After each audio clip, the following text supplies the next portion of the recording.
Nos reencontramos mañana temprano, tu audiencia entonces, Carla Jarada, que tengas una excelente noche. Gracias por estar con nosotros en Cara a Cara.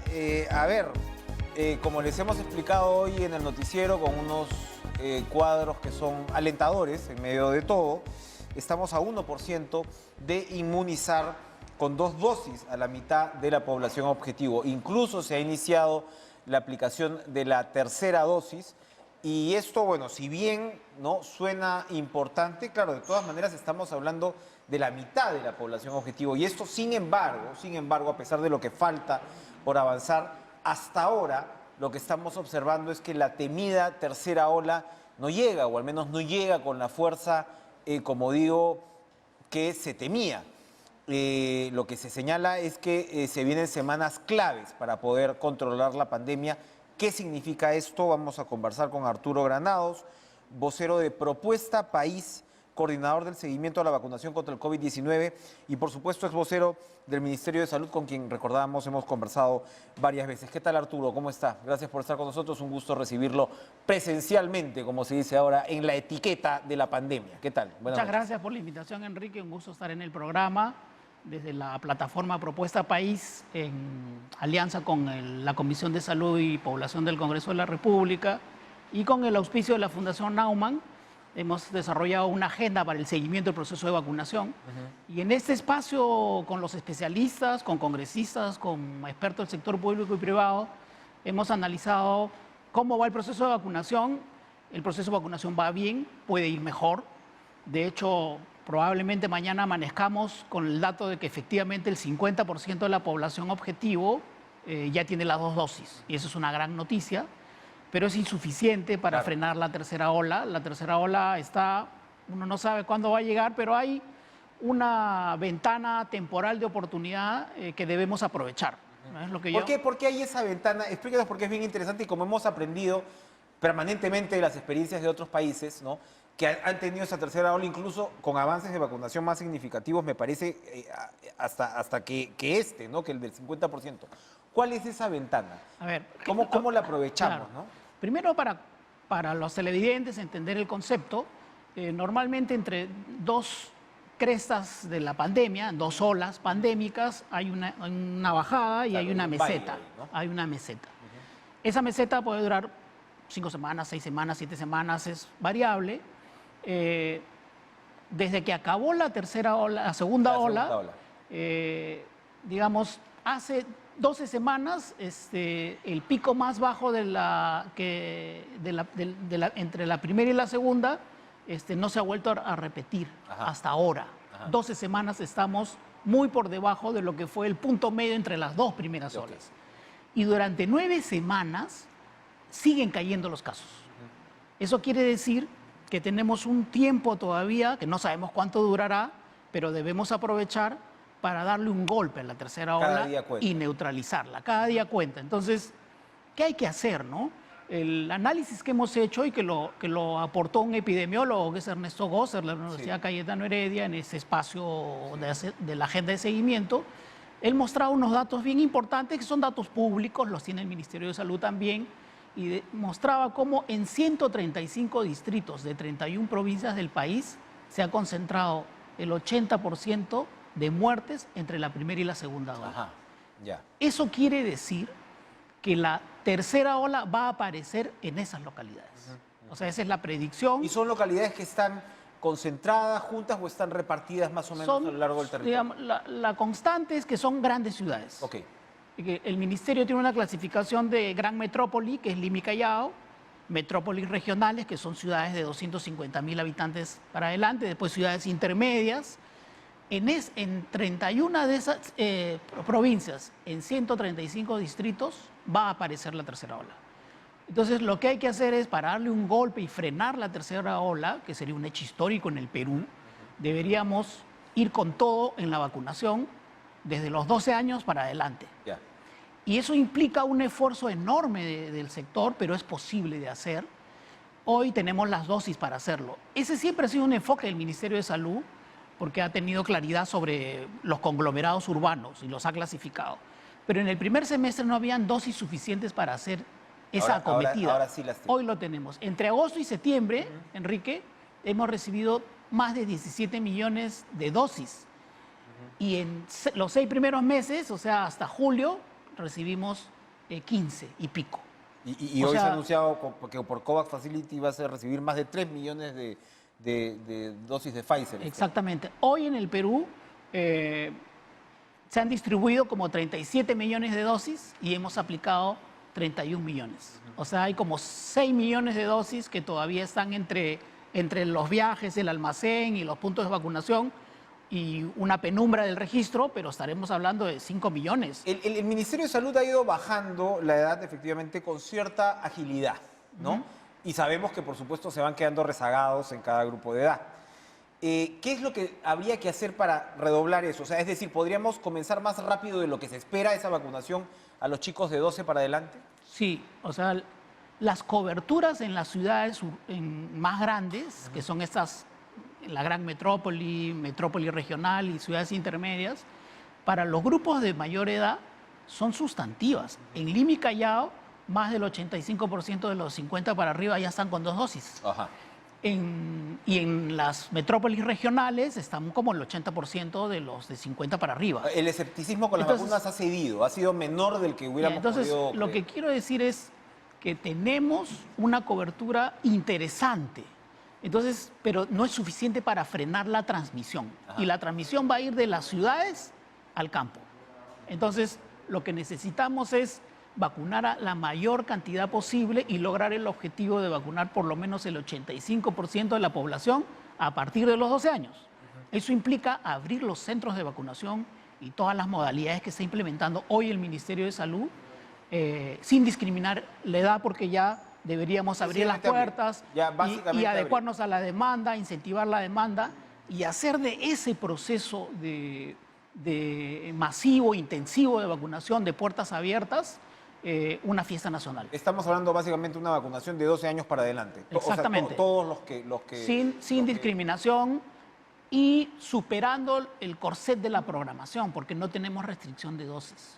O sea, en el primer semestre teníamos pocas dosis, hoy tenemos dosis suficientes para hacer ese esfuerzo, aunque tengamos que hacer más lenta la vacunación en los otros distritos que no forman parte de estos 135. En estos distritos, en estos puntos, 135 puntos, por supuesto, me imagino está Lima entre ellos. Lima, todos los distritos de Lima y Callao, y después estamos hablando de los distritos en La Libertad, estamos hablando de Arequipa, Piura. Las grandes ciudades. Las grandes ciudades. Y es una cosa bien importante que le preocupa a alguna gente, el tema de la equidad, ¿no? Que es muy importante. Pero la mejor medida para lograr proteger a las zonas más alejadas y vulnerables es vacunar en las grandes ciudades. Hubo este énfasis, ¿no?, del ministro Ceballos cuando entró de descentralizar. Y está muy bien, está muy bien. Pero ahora hay que dar un golpe porque tenemos esa ventana de oportunidad y debemos frenar la ola. ¿Esto implicaría movilización de personal, traslado, redistribución de recursos? Mira, recordemos una cosa, el Sistema Nacional de Salud ha vacunado más de 500.000 por día. O sea, sí tenemos la capacidad de hacerlo.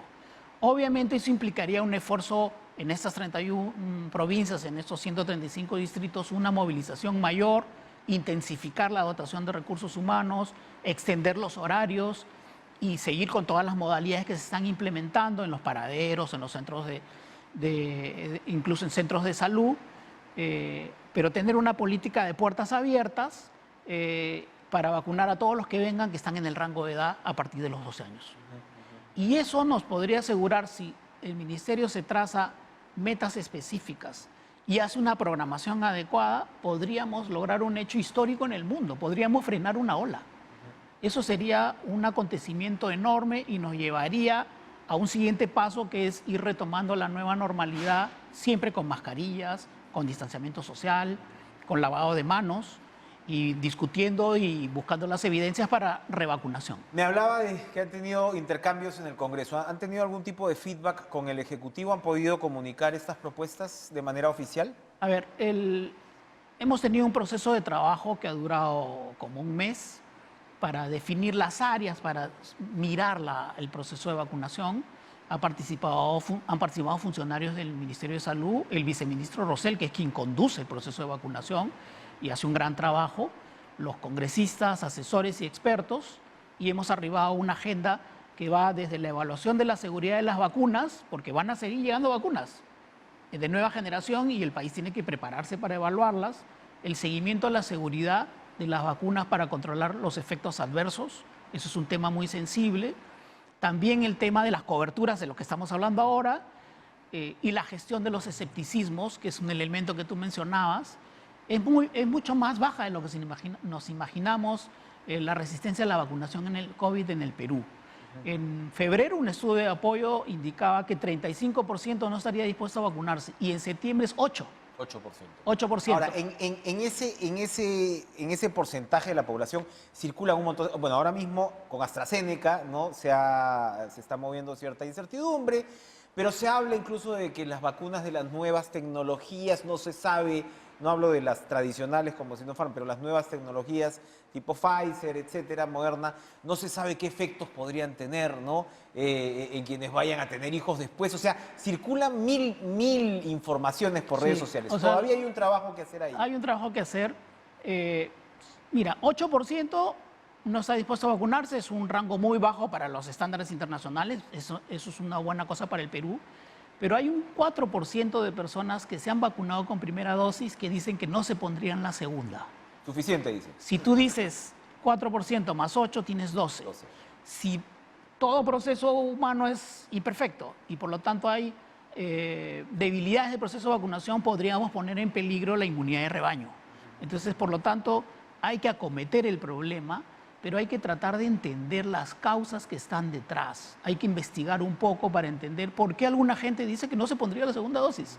No deberíamos presumir, debemos analizar el problema, entenderlo y en función a eso diseñar una estrategia que en salud se llama estrategia de cambio de comportamiento, que son estrategias de comunicación. Rapidito, en este caso. Sí, exactamente, pero digamos eso debe ir en paralelo a este esfuerzo por cerrar y lograr unas coberturas de por lo menos el 85% en estos ámbitos que hemos conversado. Tendríamos que ajustar un poco las clavijas a la hora de ir abriendo la economía. Hoy acaba de salir en el cine que efectivamente van a poder... Su canchita, la canchita. Comer la canchita, que es lo que estábamos esperando todos los cinéfilos en los cines, pero siempre y cuando tengas tus 2 dosis. ¿Eso en realidad es una política que debería extenderse hacia otras actividades? Mira, recordemos que la reactivación de la economía es un determinante de la salud. O sea, necesitamos que la sociedad funcione, porque eso hace posible que la gente se genere sus medios de vida. Pero hay que hacerlo con cuidado, con protocolos. La mejor medida hoy, Enrique, para la reapertura de la economía y para lograr una nueva normalidad es lograr coberturas de vacunación superiores al 85%. ¿Ya está digitalizado el certificado de vacunación? El certificado de vacunación está digitalizado. Lo que no está digitalizado es el sistema de registro. Se llena en papel en los centros de vacunación y de ahí se pasa al sistema de manera manual. Y después sí, somos uno de los pocos países que ha avanzado en certificado digital de la vacunación y eso es un logro. Tiene todavía imperfecciones, pero es un avance. Pero el tema de tener registro de papel es un problema, porque produce una penumbra de las coberturas. Algunos estiman que podríamos estar hablando que hay como 1 millón de personas que no vemos en el registro porque están en el papel y no en el sistema. Pero también podría originar el problema de vacunación cruzada, porque cuando tú vas a un centro, si no tienen el registro anterior, te podrían poner una vacuna que no te corresponde. Eso es un riesgo que yo creo que está controlado en el Perú, pero evitemos ese riesgo y eso implica automatizar el proceso y no tener papel, sino registro electrónico, y eso es totalmente viable. Para terminar, quienes confían en la alta seroprevalencia como una posible atenuante de la tercera ola, están todavía moviéndose en el terreno especulativo, ¿no? Bueno, o sea, por más que tengas alta la seroprevalencia, puede venir la tercera ola. Es una hipótesis razonable señalar que es probable que tengamos unos altos niveles de contagio, dada la informalidad de nuestra economía, la necesidad de la gente de salir a trabajar. Y entonces, esa es una hipótesis muy posible de ser verdadera. Si a eso le sumas además que tenemos un nivel de vacunación importante en población mayor en ciudades, eso puede estar explicando que no estalle la tercera ola. pero es una ventana de oportunidad. Por lo tanto, tenemos que aprovechar eso que yo llamaría una especie de bono epidemiológico, un paréntesis que se está extendiendo entre dos explosiones de contagios, y ahí tenemos que entrar con fuerza para parar la tercera ola. Es posible. Sin duda. Importantísimo. Arturo Granados, vocero de Propuesta País, gracias por estar con Muchas nosotros. gracias, muy amable. Hoy en Caracara vamos a ir a una pausa, pero tenemos un programa bastante interesante. Primero vamos a regresar con el internacionalista Oscar Vidarte. Panamá le dijo que no a Richard Rojas y lo han nombrado embajador en Venezuela. Regresamos.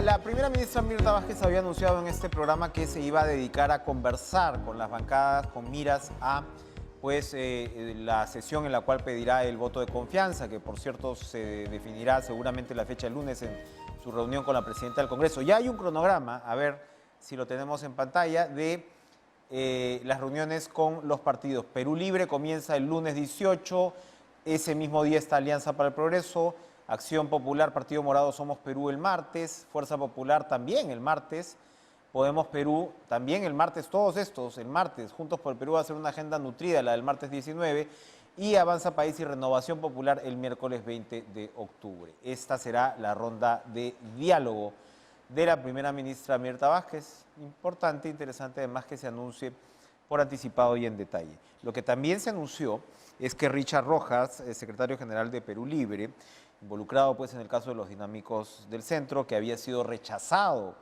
o mejor dicho, Panamá no le había dado, ¿no?, el beneplácito, como se llama, o el placé, a su designación como embajador en Panamá, ¿no?, en este país, ha sido designado como embajador en Venezuela, que por cierto, también ya Torre Tagle aceptó la designación, la elección del nuevo embajador de Venezuela, del régimen de Nicolás Maduro en nuestro país, que reemplaza en la práctica a Carlos Escul, que había sido reconocido como tal, era pues de este gobierno encargado, ¿no?, como se había definido, del señor Guaidó, que como sabemos ya no está en la Asamblea.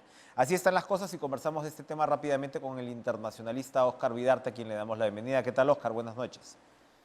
Enrique, buenas noches, un placer. Bueno, este curioso caso del señor Richard Rojas, ¿no?, finalmente consiguió una embajada. Sí, bueno, lo que vemos es un caso algo forzado, ¿no? Una designación algo forzada luego de el fracaso de su designación como embajador en Panamá, pues luego designado como embajador en Venezuela, algo forzado. Habría que preguntarnos cuáles son las motivaciones que llevaron a la designación de Richard Rojas como embajador. Si uno lee, pues, la ley de organización del Ministerio de Relaciones Exteriores, pues, y lee los requisitos que necesita un embajador político, que es su caso, para ser designado, pues habría que preguntarnos si él tiene la capacidad notoria para ser embajador, si es alguien que, como dice la norma, pues observa una conducta, una correcta conducta pública y privada cuando está vinculado a casos, a procesos penales. A mí no me queda muy claro que él cumpla los requisitos, ¿no?, para ser nombrado embajador. Eso es importante porque incluso el señor Rojas, además de estar involucrado en este caso tan sonado, me parece, tiene un negocio de reparación de televisores. O sea, no es, digamos, una persona con algún tipo de experiencia con relaciones internacionales. Pero tú señalabas que es embajador político, es decir, el presidente de la República en ese caso tiene la potestad de designar al embajador político, pero de todas maneras tiene que cumplir ciertos requisitos. Sí, en principio lo que hay que señalar es que el presidente es quien dirige la política exterior, y bajo esa premisa sobre él recae pues la designación de los embajadores. En el caso de los embajadores políticos, la norma señala unos requisitos, pero son requisitos bastante amplios. Por ejemplo, tener capacidad y versación notoria.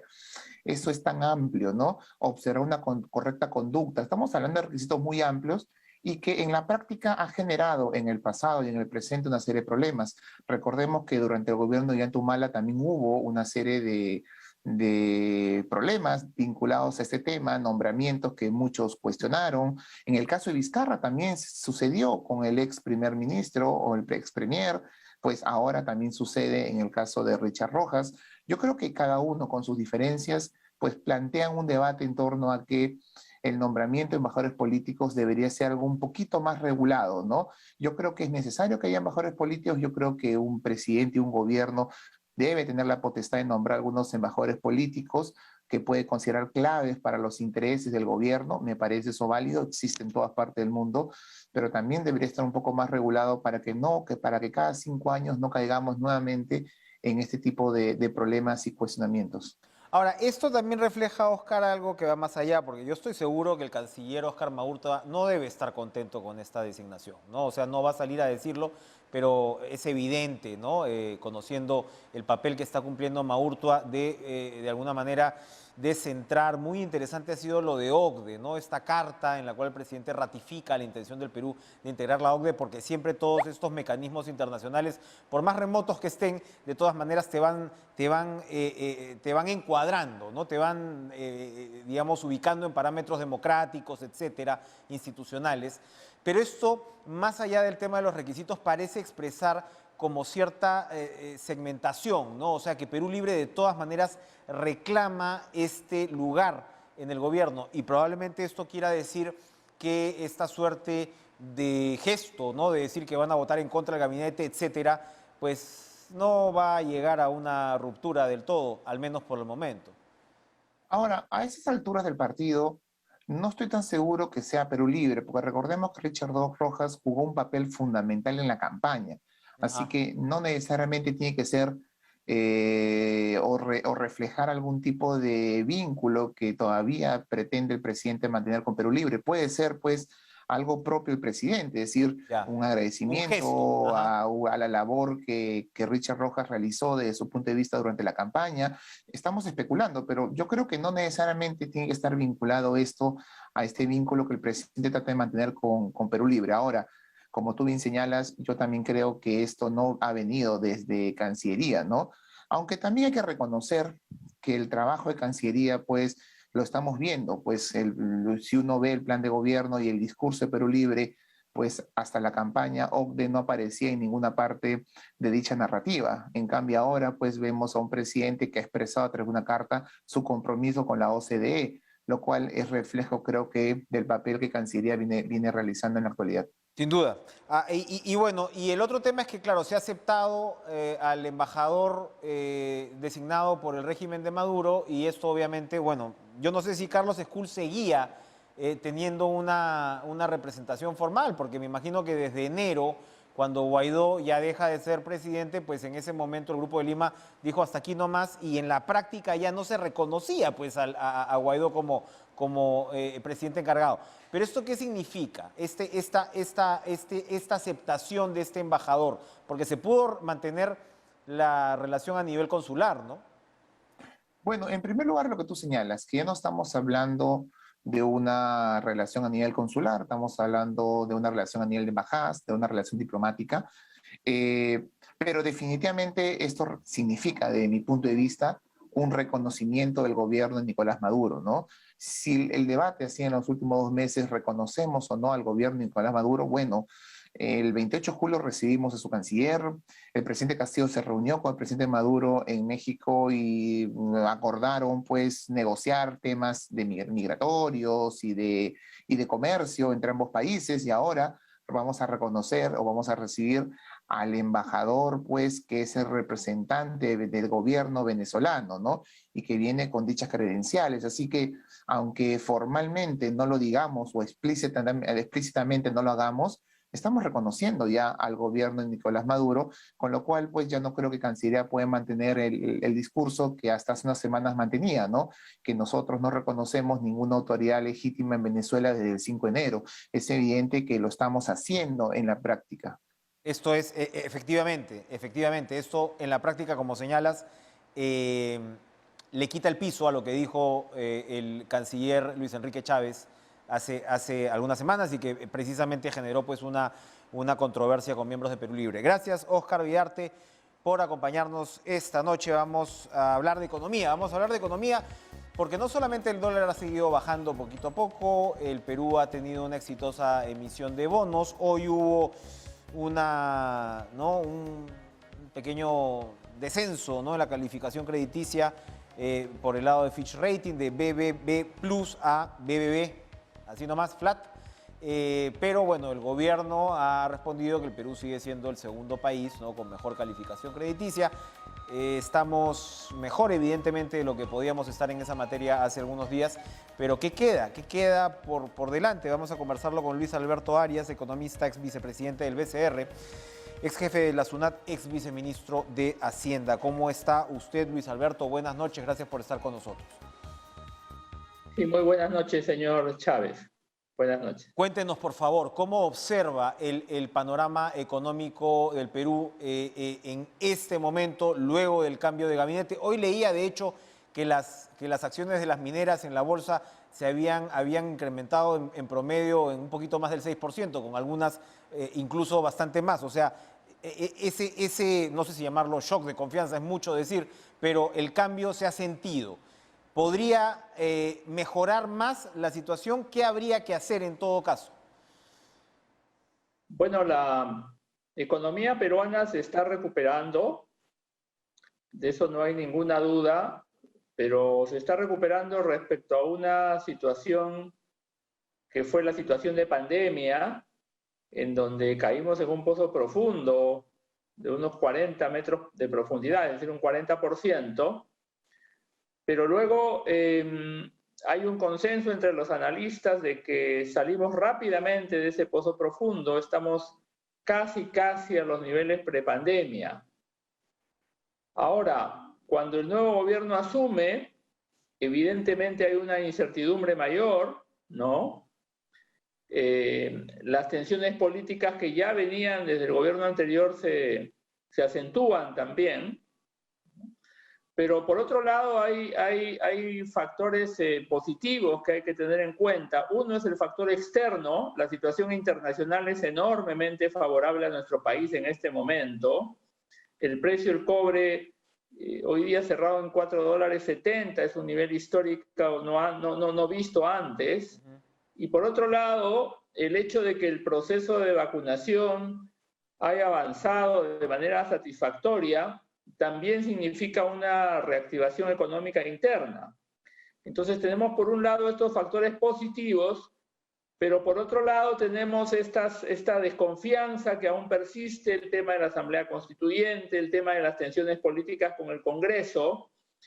Entonces es una situación en donde el PBI está creciendo más de lo esperado en el último mes. El Banco Central ha dicho que en este tercer trimestre vamos a crecer más de lo esperado, pero las expectativas futuras todavía son un poco sombrías, ¿no? Entonces estamos, yo diría, en una situación expectante y de alta incertidumbre. Esa es la situación de la economía peruana en este momento.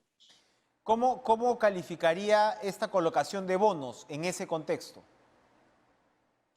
Bueno, Perú es un país, veámoslo primero de manera estructural, que para América Latina tiene una deuda pública bastante baja, ¿no? Es una de las deudas públicas más bajas de América Latina. Esa situación se preservó durante la pandemia. Utilizamos una parte, no muy grande, cabe decir, de los ahorros públicos y tomamos deuda. Los más pesimistas pensaban que nos íbamos a ir a unos niveles de deuda de 40-45% del PBI, pero eso no ha pasado. Perú en este momento está en unos niveles de deuda de alrededor de 35% del PBI, es una situación bastante manejable. Y en ese contexto somos un país que, pese a las rebajas que nos han hecho las agencias calificadoras de riesgo, que ha pasado en todos los países emergentes, no somos la excepción. O sea, pese a eso, seguimos siendo un país atractivo, seguimos siendo observados desde afuera como un país responsable en materia de finanzas públicas. El ministro de Economía actual ha preservado esa responsabilidad fiscal y en ese contexto pues somos un país atractivo que podemos seguir emitiendo deuda, no a tasas de interés tan bajas como en el pasado, no lo está haciendo ningún país, pero sí somos un país creíble que puede emitir deuda sin ningún problema y que puede financiar el déficit fiscal que está cayendo, que es decreciente, una parte con deuda, otra parte con depósitos que tenemos porque hemos ahorrado en la época de las vacas gordas, ¿no? Ahora, está claro, como usted señalaba, que la Asamblea Constituyente, la posibilidad de una Asamblea Constituyente sigue siendo probablemente el mayor factor de incertidumbre. Para superar esa incertidumbre, tomando en cuenta que al parecer esa posibilidad sería cada vez más remota, al menos pues en lo que respecta al juego de poder en el Congreso, ¿sería necesario de todas maneras que el propio presidente de la República, porque sabemos que es un tema complejo ese, con respecto a promesas de campaña, etcétera, sería necesario que el propio presidente de la República sea explícito, como lo fue en realidad la primera ministra hace algunos días en este programa, que dijo que no estaba entre las prioridades? ¿Es suficiente eso o hay que ser todavía más explícito con ese tema? Yo creo que son dos temas, ¿no? Son dos temas. Existiendo condiciones favorables para que la economía peruana continúe creciendo, pero siendo las expectativas y la desconfianza aún en terreno negativo, como lo indican las encuestas de expectativas del Banco Central. Uno es el tema de la Asamblea Constituyente, en donde sí yo creo que hay que ser más explícito, hay que reconocer que las prioridades en este momento, como lo ha dicho la primera ministra, son otras, en donde los retos son enormes en educación, en salud, y para eso se necesitan hacer reformas, en donde lo más importante es darle calidad de vida a la población, es mejorar el bienestar de la población. Entonces yo creo que es perfectamente compatible un gobierno de izquierda responsable con estas mejoras en lo social, mejoras en la infraestructura del país, y creo que le haría mucho bien al país que el presidente sea explícito en este tema. Y además, no solo explícito en este tema, sino dar señales positivas en que se va a poner énfasis en elegir bien a los funcionarios públicos en puestos importantes, como se ha dado una señal positiva, por ejemplo, en el caso de la ratificación del presidente del Banco Central de Reserva, Julio Velarde, y en la elección de directores que pueden tener una tendencia derecha o tendencia de izquierda, pero que sean directores percibidos como personas calificadas y personas sensatas. Yo creo que estamos hablando de esos dos temas. Si esos dos temas se superan, pues las perspectivas de crecimiento para el año 2022 se revisarían obviamente al alza y las expectativas de inversión privada mejorarían enormemente, que es actualmente el punto más flaco de la economía peruana, ¿no? Hay un tercer tema que me gustaría que comente, dado además su experiencia, que es algo que está ahí también. Se supone que el Ejecutivo está preparando, va a pedir facultades para legislar en materia tributaria, no sé si lo haga el día que la señora Vázquez vaya al Congreso. Por lo que tengo entendido, le han informado a algunos gremios directamente desde el Ejecutivo, desde el propio ministro Franque, que están siendo asesorados por entidades internacionales. Entiendo que incluso el Fondo Monetario Internacional había señalado, ¿no?, algunas sugerencias. Y allí, claro, hay un tema que tiene cierto alcance, porque por un lado, por supuesto, está el aspecto minero, porque se ha hablado de cambiar el régimen, que para los mineros no hay mucho margen, por supuesto, y por el otro lado está el propio aspecto recaudador, que ya sabemos que seguimos pues en alrededor de 14% del PBI, es muy bajo para el Perú, se supone que es un objetivo incrementarlo, y ahí, termino con esto, hay dos miradas, ¿no? Una es, por supuesto, todo lo que tiene que ver con evasión, elusión, todo lo que se podría cobrar por los lados de los grandazos y no se está haciendo, y está la otra mirada, que es la de ampliar la base tributaria, que por supuesto tiene su chamba y su trabajo distinto en el sentido de lo que ya sabemos significa la informalidad. ¿Cree usted que este gobierno podría embarcarse en hacer cambios tributarios? Este gobierno, si quiere ser exitoso, va a tener que enfrentar con éxito unas demandas sociales importantes que hay en educación, que hay en salud, y también unas demandas importantes de gasto que hay en cierre de brechas de infraestructura. Para lograr eso, no va a ser suficiente los ingresos que actualmente están proviniendo de los buenos precios de los minerales, porque la recaudación tributaria está subiendo, sí, en este momento, pero esos ingresos que hoy están en aumento son ingresos temporales, son ingresos volátiles, y uno no puede aumentar el gasto permanente financiando con ingresos que son temporales. Entonces, si este gobierno quiere ser exitoso, va a tener que enfrentar con éxito esas mayores demandas de gasto, y eso significa que se necesita hacer una reforma tributaria profunda. Y eso significa un acuerdo político con el Congreso, eso significa generar consensos con el Congreso para poder obtener las facultades. Estas facultades ya se están demorando precisamente por las tensiones políticas y por los costos que ha significado haber designado un primer gabinete que a los 60 días ha sido cambiado. Eso ha sido un golpe de timón, ¿no? Claro. Pero ya cada vez va quedando menos tiempo porque vamos acercándonos hacia el final del año para solicitar, para obtener facultades aprobadas. Los tiempos se están acortando. Entonces eso es un riesgo que tenemos que superar en el corto plazo, porque a mí no me cabe duda que necesitamos no solamente hacer una renegociación de los contratos mineros para lograr algunos ajustes en el actual régimen tributario minero, que desde mi punto de vista es bueno, sino que necesitamos, además de eso, hacer una reforma tributaria que permita racionalizar exoneraciones, mejorar los sistemas de recaudación, diseñar un plan nacional de lucha contra la evasión y la elusión tributaria. Eso es una tarea fundamental.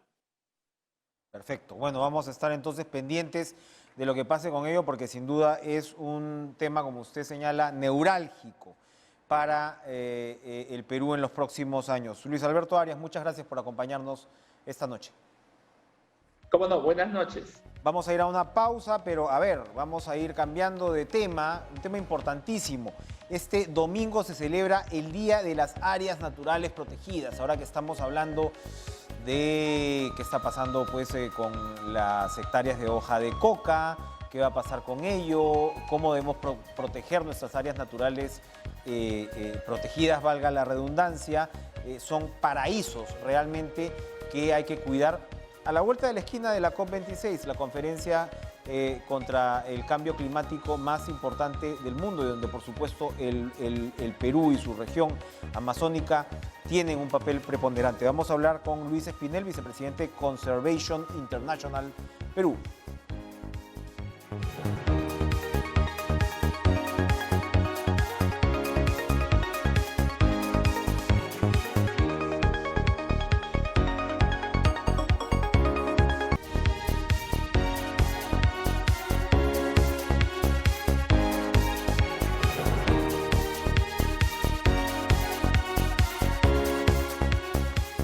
Bien, qué importante, este domingo se celebrará el Día de las Áreas Naturales Protegidas del Perú, como señalaba, a unos pocos días de la celebración de la COP26, la conferencia de cambio climático más importante del mundo. Recordemos que se celebró una acá en el Perú que marcó en realidad el camino hacia París, y las áreas naturales protegidas por supuesto, enfrentan en el Perú desafíos sumamente importantes. Muchos tienen que ver con las economías ilegales. Conservación Internacional Perú está realizando una campaña para llamar la atención sobre este importantísimo tema, y conversamos con Luis Espinel, su vicepresidente. ¿Qué tal, Luis? Buenas noches. Buenas noches, Enrique, y un gusto poderte saludar. Efectivamente, como mencionabas, este domingo se celebra el Día de las Áreas Naturales Protegidas del Perú. Es un día muy importante que no solamente se celebra acá en Perú, sino también a nivel de Latinoamérica y el Caribe. Y busca precisamente hacernos recordar, ¿no?, esta importancia que tiene conservar esta diversidad biológica que existe en nuestro territorio, en nuestro país, ¿no? Somos un país mega diverso y eso nos hace muy especiales, y es por eso que en este esfuerzo Conservación Internacional, junto con Profonampe y el Servicio Nacional de Áreas Protegidas, el CERNAM, han lanzado esta campaña de los Conservation NFTs. Esto de los NFTs pues es esta nueva figura, ¿no?, en el mundo del arte, que son estas obras de arte digital, ¿no?, que se están vendiendo en algunos casos por un montón de plata. Y por supuesto se están poniendo a la venta estos NFTs, entiendo yo, de un artista peruano. Cuéntanos por favor el detalle. Sí, los Conservation NFTs son en realidad activos digitales, como bien mencionabas. Y estos activos digitales muchas veces son piezas de obras de arte, fotografías, diferentes productos que se comercializan en este mundo digital, en este mundo virtual, digamos, ¿no? Y entonces es en ese esfuerzo que Paolo Torres, que es un artista digital, ¿no?, ha diseñado 20 piezas coleccionables que resaltan la biodiversidad que existe en un área natural protegida del Perú, que es el Bosque de Protección Alto Mayo, un área protegida que se encuentra en San Martín y que tiene muchos desafíos para su conservación. Entonces, la idea de esta campaña es poder recaudar fondos que permitan al área protegida realizar su gestión, ¿no?, sus actividades de control, de vigilancia, como también sus actividades en este relacionamiento con la población local. Quien quiera animarse, ¿esto va a ser vía subasta o son precios fijos? Quien quiera animarse a colaborar y que tenga los medios para ello, ¿cómo hacen? Bueno, en realidad van a estar ofertadas a través de una plataforma, ¿no?, que se llama OpenSea, ¿no?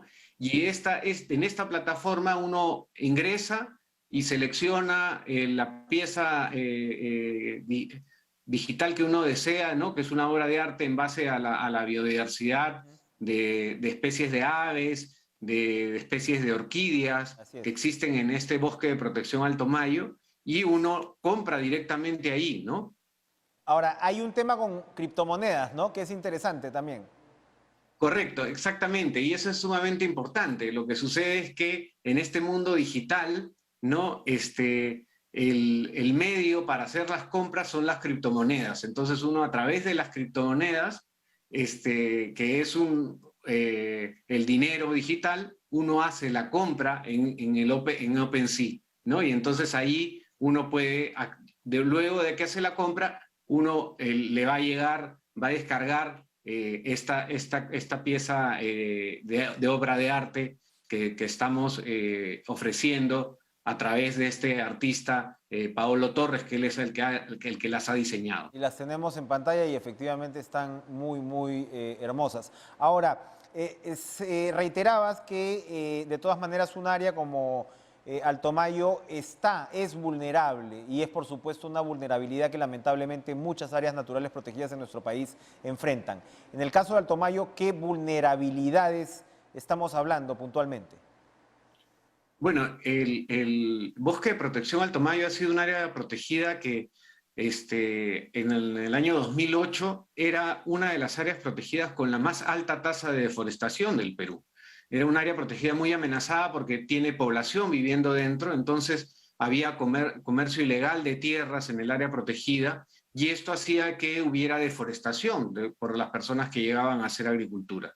Entonces, a lo largo de estos años, hemos logrado disminuir la tasa de deforestación en 59%, lo cual no significa que ahora no hay deforestación. Aún hay algunas áreas donde ocurre deforestación, pero es precisamente el esfuerzo del Servicio Nacional de Áreas Protegidas, del CERNAM, que está en esta relación con la población local, buscando aliados a través de acuerdos de conservación, buscando aliados para proteger esta área y asegurar su biodiversidad, ¿no? Y yo creo que esa es la importancia de poder tener estos mecanismos innovadores que puedan financiar la conservación de la biodiversidad y que puedan comprometer a todos, nos puedan comprometer a todos a que comprando estos activos digitales, estos conservation NFTs, vamos a apoyar la conservación de un área protegida y luego, claro, lo que buscamos es saltar a otras áreas protegidas del Perú y poder ir contribuyendo con esta innovación a tener una mejor gestión de nuestra diversidad. Ahora, entre las amenazas también, porque claro, tenemos 76 áreas protegidas que abarcan el 17% de nuestro territorio y muchas de ellas enfrentan amenazas que tienen que ver con economías ilegales, ¿no? Acabas de mencionar el tema de la tala, pero también, por supuesto, sabemos que hay el tema de la hoja de coca, que está en debate ahora, de la hoja de coca ilegal, que tiene efectos, además, ambientales muy perniciosos cuando se trabaja con el tema del narcotráfico. Y hablamos también de minería ilegal, ¿verdad? Porque la minería ilegal se ha convertido pues, en una actividad gigantesca, millonaria en el Perú. Veía un informe ahora que incluso ponía los recursos de la minería ilegal por encima ya de los del narcotráfico. Sí, efectivamente, las áreas naturales tienen estas amenazas, ¿no? Y sufren de estas amenazas en términos de, como mencionabas, tal ilegal, minería ilegal como Madre de Dios. Tenemos toda esta presión sobre la Reserva Nacional Tambopata y sabemos cómo ha ido avanzando la minería ilegal allá, pese a los esfuerzos que las diferentes administraciones han realizado y realizan, pero la minería y el precio del oro es sumamente alto y esto hace muy difícil, ¿no? Muy difícil poder controlar estas actividades que depredan la Amazonía, depredan el bosque, ¿no? Y entonces, así como también actividades ilegales como el narcotráfico o la hoja de coca, también buscan dañar el bosque porque cortan la biodiversidad que existe en ella, ¿no? Nos quedan un par de minutitos, Luis. ¿Cuál debería ser la agenda o cuál va a ser la agenda que sabemos el Perú va a llevar a la COP? Bueno, yo creo que el tema sumamente importante para esta COP es cómo podemos, hay diferentes temas, ¿no? Pero uno de ellos que es todo lo que tiene que ver con la deforestación evitada, cómo contribuimos a estos procesos para frenar la deforestación, para realmente hacer el quiebre en términos de que no se siga aumentando la temperatura del planeta, ¿no? Ya el último reporte que ha habido del IPCC nos ha demostrado y nos ha mostrado cifras realmente preocupantes respecto a que si no tomemos acciones en este momento, ya ese punto de quiebre en el cual tenemos que disminuir la temperatura está muy próximo, ¿no? Ya no es un tema de esto dentro de 10 años, dentro de 20 años. Ya estamos hablando de acciones que tienen que ser concretas ya y ese es el llamado de atención que hay de todos los países en esta próxima COP26, ¿no? Si no hacemos un cambio en nuestras actividades industriales, en todas las actividades económicas que causan un efecto sobre el incremento de la temperatura y sobre el incremento de los gases de efecto invernadero, esto no va a parar, ¿no? Entonces tenemos que tomar acción ya. Y ese es el llamado. El llamado es que tenemos que actuar ya. No podemos esperar. Perfecto. Gracias, Luis Espinel, vicepresidente de Conservación Internacional Perú. Estaremos pues muy pendientes de esta campaña que, recordemos, tiene su día central este domingo. Pensemos mucho este domingo y quienes puedan, por supuesto, visitar las áreas naturales protegidas también háganlo. Gracias, Luis Espinel, por acompañarnos esta noche. Muchas gracias. Vamos a una pausa. Regresamos con lo último.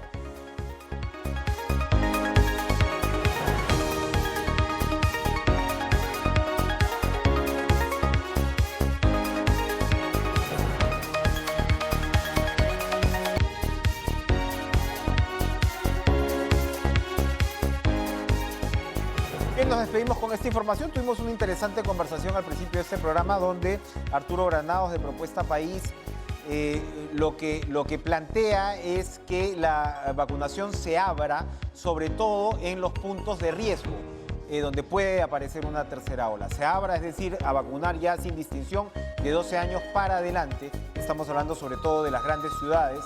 Y estamos en este punto de la vacunación ahora mismo. Estamos con 31.184.940 dosis aplicadas, pero los inmunizados con 2 dosis son 13.697.249. Estamos hablando del 49% de la población objetivo. Seguramente mañana, como lo señalábamos, se va a llegar a la mitad. Y lo que hay que hacer es correr, realmente, correr, aprovechar esta ventana de oportunidad de unos días para bloquear finalmente la posibilidad de una tercera ola y por lo menos llegar a ese ansiado 85% que nos acerque a esta figura de la inmunidad de rebaño. Hay dosis, hay vacunas, el tema es organizar el proceso. Gracias por estar con nosotros esta noche y toda la semana en Cara a Cara. Los dejo con quien acaba de recibir una tercera dosis ya de optimismo en este caso, que es Lucho Trizano frente a la selección peruana, y con toda la información deportiva en Pared. Nos vemos nosotros el lunes. Cuídense. Adiós.